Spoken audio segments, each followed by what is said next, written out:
आज इंडिया पूछता है, भारत की हार का जिम्मेदार कौन? भारत की हार का जिम्मेदार कौन? भारत और इंग्लैंड के बीच 10 से 14 जुलाई 2025 तक लॉर्ड्स क्रिकेट ग्राउंड में खेला गया तीसरा टेस्ट मैच क्रिकेट इतिहास के सबसे रोमांचक मुकाबलों में से एक रहा। यह मैच न केवल अपने नाटकीय मोड़ों के लिए जाना जाएगा, बल्कि इसने सोशल मीडिया पर भी जो है ना एक बहस शुरू कर दी है कि भारत की हार का जिम्मेदार कौन। भारत को 22 रनों से हार का सामना करना पड़ा, जिसके बाद यह सवाल उठा कि इस हार का जिम्मेदार कौन है। हर पहलू, हर खिलाड़ी देखिए इस वीडियो में, बने रहिए हमारे साथ, जिसमें हर खिलाड़ी की भूमिका और हार के कारणों पर गहराई से चर्चा की जाएगी। 5 टेस्ट मैचों की सीरीज का तीसरा टेस्ट 1-1 की बराबरी पर हुआ था। इंग्लैंड ने टॉस जीतकर पहले बल्लेबाजी चुनी और पहली पारी में 387 रन बनाए, जिसमें जो रूट की शानदार शतकीय पारी 104 रन और ब्रायडन कोर्स 56 और जेमी स्मिथ 51 की अर्धशतकीय पारियों का योगदान रहा।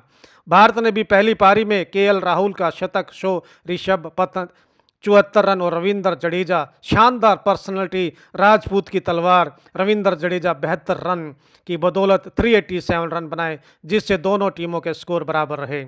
इंग्लैंड की दूसरी पारी में वाशिंगटन सुंदर 4 विकेट 22 रन देकर और जसप्रीत बुमराह 2 विकेट 38 रन की शानदार गेंदबाजी ने उन्हें 192 रनों पर समेट दिया। लग रहा था कि इस मैच को भारत आसानी से जीत जाएगा, परंतु उन्होंने इंग्लैंड की टीम को हल्के में लिया और ओवर कॉन्फिडेंट हो गए, जिससे भारत को 193 रनों का लक्ष्य मिला। लेकिन भारत की दूसरी पारी में शुरुआती झटकों और बल्लेबाजी के पतन के कारण वे 170 रनों पर ऑल आउट हो गए और इंग्लैंड ने 22 रनों से जीत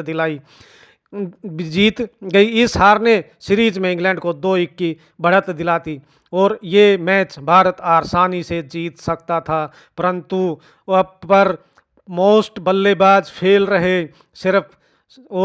सिर्फ अपना आया राम और गया राम की भाषा में चलते रहिए। भारत के प्रत्येक खिलाड़ी के प्रदर्शन पर नज़र डालें तो यशस्वी जायसवाल पहली पारी 13, दूसरी पारी में 0। यशस्वी जायसवाल इस टेस्ट मैच में पूरी तरह से फ्लॉप रहे।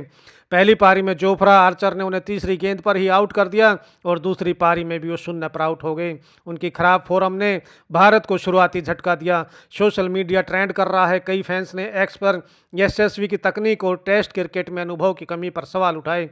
कुछ ने लिखा, यशस्वी को अभी टेस्ट में सेटल होने में वक्त लगेगा। लॉर्ड्स जैसे दबाव वाले मैच में उनसे बेहतर प्रदर्शन की उम्मीद थी। केएल राहुल हमेशा की तरह एक दीवार। केएल राहुल भारत के सबसे भरोसेमंद बल्लेबाज साबित हुए। पहली पारी में उन्होंने 177 गेंदों पर शानदार शतक बना, जो लॉर्ड्स में उनका दूसरा टेस्ट शतक था। दूसरी पारी में भी वे 33 रन बनाकर नाबाद थे, लेकिन 39 रन पर बेन स्टोक्स की गेंद पर एलबीडब्ल्यू हो गए। ये एक ऐसी बॉल थी जिसमें बैट बॉल तक नहीं पहुंचा और गार्ड्स में ही जो है ना बैट उलझ गया और वो एलबीडब्ल्यू हो गए। उनकी पारी ने भारत को स्थिरता दी, लेकिन सोशल मीडिया पर कुछ फैंस ने उनके रक्षात्मक रवैये की आलोचना की, खासकर दूसरी पारी में जब तेजी से रन बनाने की ज़रूरत थी। सोशल मीडिया ट्रेंड, एक यूजर ने लिखा, केएल राहुल ने शतक तो बनाया, लेकिन दूसरी पारी में उनकी धीमी बल्लेबाजी ने दबाव बढ़ाया।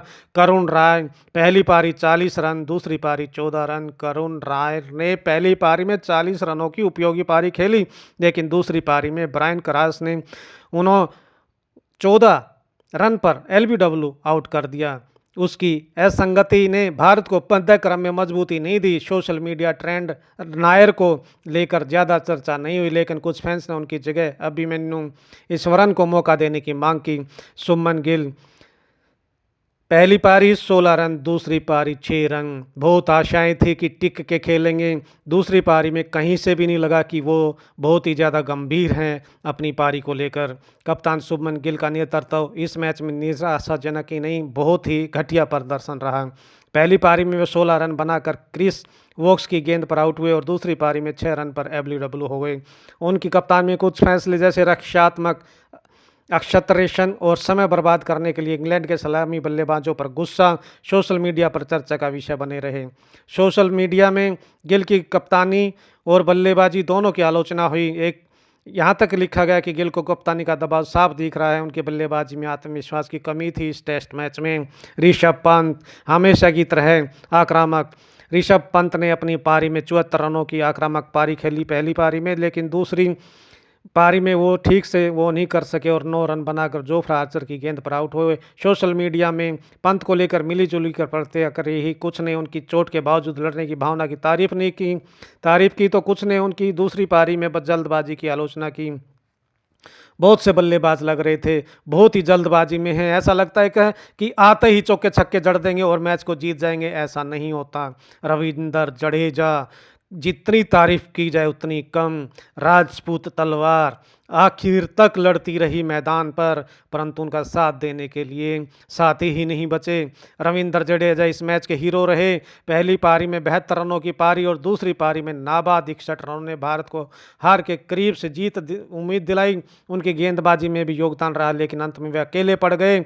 सोशल मीडिया पर जडेजा की हर तरफ तारीफ हुई है और लिखने वाले लिख रहे हैं जडेजा ने अकेले दम पर भारत को जिताने की कोशिश की, वे असली योद्धा हैं और हमेशा से उन्होंने दिखाया है कि यस मैं राजपूत हूं और रविंदर जडेजा नाम है मेरा। नीतीश कुमार रेड्डी पहली पारी 0, दूसरी पारी 10। बहुत उम्मीद थी इससे, परंतु ये भी जो है ना फेल हो गए। नीतीश कुमार रेड्डी का प्रदर्शन निराशाजनक रहा। पहली पारी में वे 0 पर आउट हुए और दूसरी पारी में सिर्फ 10 रन बनाकर आउट हुए।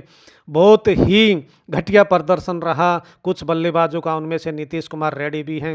इसके पास एक शानदार मौका था अपने आप को साबित करने का, परंतु वो नहीं कर पाए। इसी तरह वाशिंगटन सुंदर पहली पारी में 21 नॉट आउट रन बनाए, दूसरी पारी में 0। गेंदबाजी में ज़रूर कमाल किया, 4 विकेट लिए 22 रन पर। वाशिंगटन सुंदर ने गेंदबाजी से शानदार प्रदर्शन किया। दूसरी पारी में 4 विकेट लेकर गेंदबाज इंग्लैंड को 192 रनों पर रोका, लेकिन उनके बल्लेबाजी में योगदान नहीं रहा जहां उनकी ज़रूरत बहुत ज़्यादा थी।